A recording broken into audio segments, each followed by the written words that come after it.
So today we're going to be looking at how do we structure a dramatic monologue and the sort of things we need to address for this particular dramatic monologue. Imagine the scenario that you've been offered is Tom speaking to his servant after Myrtle has been killed. What I want you to try and do is write a 50-word dramatic monologue. The process will help you experiment with language, lines, and other punctuation strategies to help create mood, atmosphere, and the idea that one character is speaking with another character, that the other character is responding, but that we only hear and understand that other listener through what the main character says who is speaking during this dramatic monologue. So in this case it would be Tom.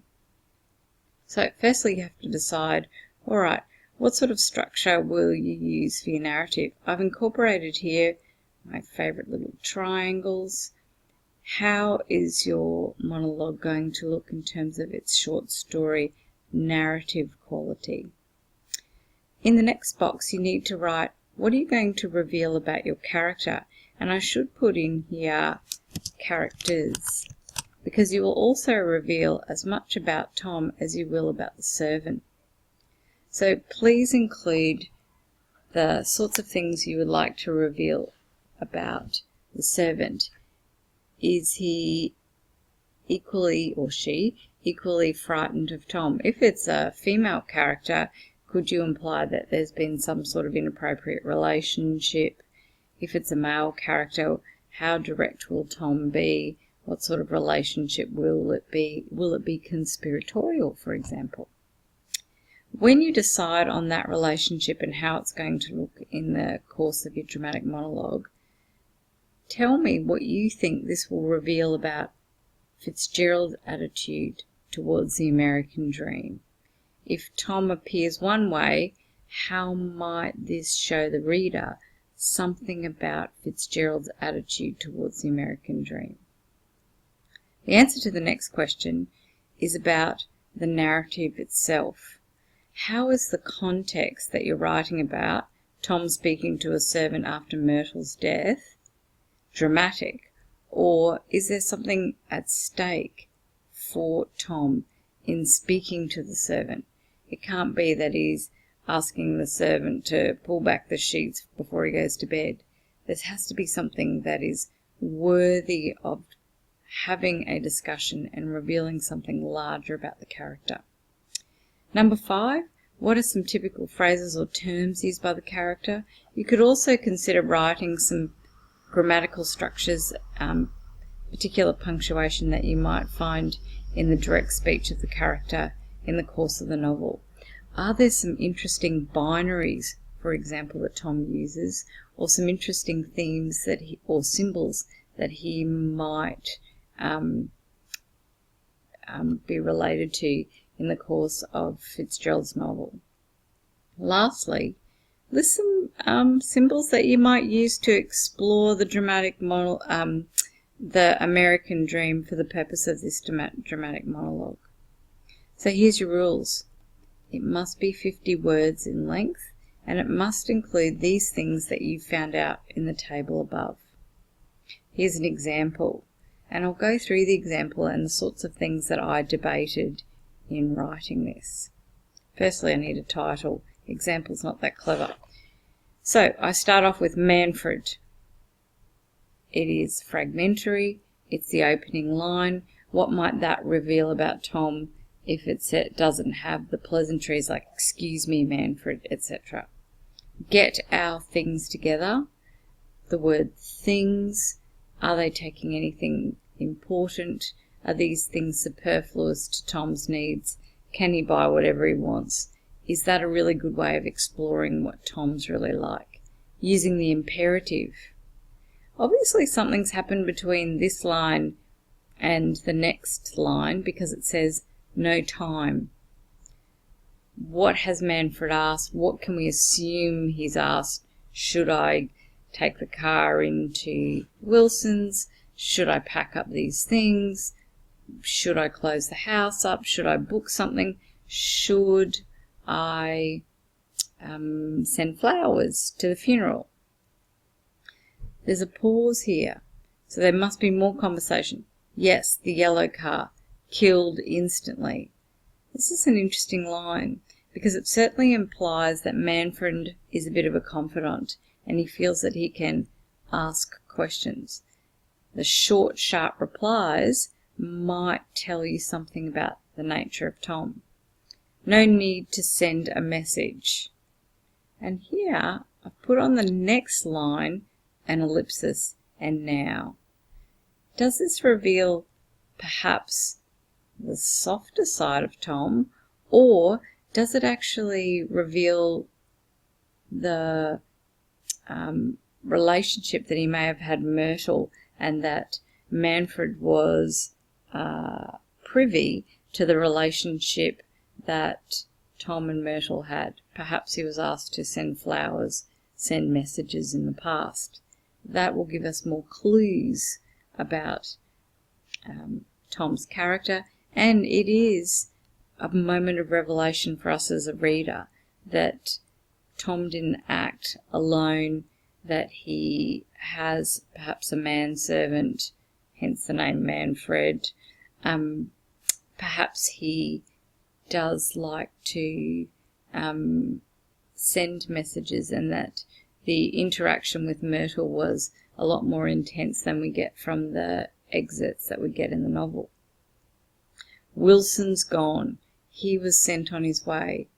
Here we also have the revelation that Tom knew exactly what he was doing in sending Wilson out. He was sent on his way. He was dismissed. You get a very clear sense of what Tom thinks of Wilson, because he was able to command him to go. At the beginning of the next line, I've started with, "and I've taken care of Mr. Nobody." This use of the conjunction also implies to my reader that the taking care was not only of Gatsby, but of Wilson. I've taken here a bit from the novel, Mr. Nobody, so that's a quotation that I've borrowed from the novel, and I've also taken some images from the text, that pink-suited common swindler. I've said that deliberately. We're not personalizing Gatsby by using a more personal pronoun, for example. Like, I'm not saying who was that pink-suited common swindler. I'm getting straight to the point, as Tom would. Now here where I've got common swindler, I don't know whether I'm going to put Oxford man and mock the nature of Gatsby's speech and his education. Am I going to be more specific and talk about his bootlegging and what I've found out as Tom about his illegal activities? These are Gatsby's. Am I going to use the word ringmaster? And I'm wondering about this one. I'm not sure whether I might put that to pink, whether ringmaster will go with that idea of Great Gatsby, and we've been part of his bigger elaborate show. I've made reference to the yellow car. Would I go back and change or add an adjective to yellow car so that I might build on this circus idea and end up with ringmaster? Or will I use war hero? I thought about war hero, and I'm less inclined to use it because Tom hasn't been afforded the status of someone who has gone to war and protected his country, so I've left that one out. But you might have your own opinions about what you might like to define Gatsby as, if you're Tom. Worth thinking about the word choice here. I start the next line with yes, sell that damn blue car. So getting rid of the evidence, getting rid of the evidence of a relationship. Obviously Manfred is privy to the business dealings of Tom, and this response implies that he's answering yes to something that Manfred has said. Here, interestingly, he's used, or I've used, this inclusive pronoun. Now that also adds to Manfred's social position. We've got to look after Mrs. Buchanan. Now, Tom hasn't gone so far as to call Daisy Daisy to Manfred. He's created that social boundary. Manfred still needs to know his social position. After all, he is a servant. So that's a deliberate choice of word here. Even though I've got the familiarity of we, the persuasiveness of we, I've still maintained the integrity of the social relationship that I think would be really important to Tom, because he certainly doesn't want to align himself with the likes of his servant, and he wants to separate himself as being one of the elite, which I think would intensify our representation of the American dream and who is able to successfully pursue it and have it. Now, in this next line, I'm not sure quite how to end, and I'm not even sure I'm really happy with this final line. It says, let us quit this spectacle. Am I going to include him, this is Manfred, in part of this elaborate departure? Or am I going to reinforce Tom's standing up for himself and use I am quitting, or I quit this spectacle? And I'd look here at my verb and decide which is going to show him as the assertive, dominant male. Some things to consider. So when I'm writing this too, let's go back up the top. Look at how I've used the lines. Look at how I've used punctuation and how that might alter what we think. So Manfred's my first word. No, yes, no. Very direct, very specific ways of speaking, and I wanted to intensify that by having it at the beginning of the line. But here I've changed the tone. It'd be interesting to have a look at this if I delete it and I put it there. The pause is less. It doesn't allow for moments of deliberation, and that's why I've put it on the next line. Wilson and ringmaster, yes, we, let's. Or am I going to go back to I? This, for me, confirms his assertive tone, and I've used the space and the punctuation to create tone.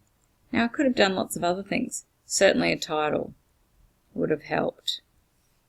What am I going to call this text? And also, I could have used caps as a way of affirming what I thought. Those are all considerations I need to make. So, I want you to imagine you're Tom speaking to a servant after Myrtle's been killed, and you've got 50 words. So, you need to type up your own box, and I'll see if I can get this all on one screen for you. Make it a bit smaller, and have a go. You can always go back and rewatch this video, but remember the rules. 50 words. That doesn't include punctuation. Good luck!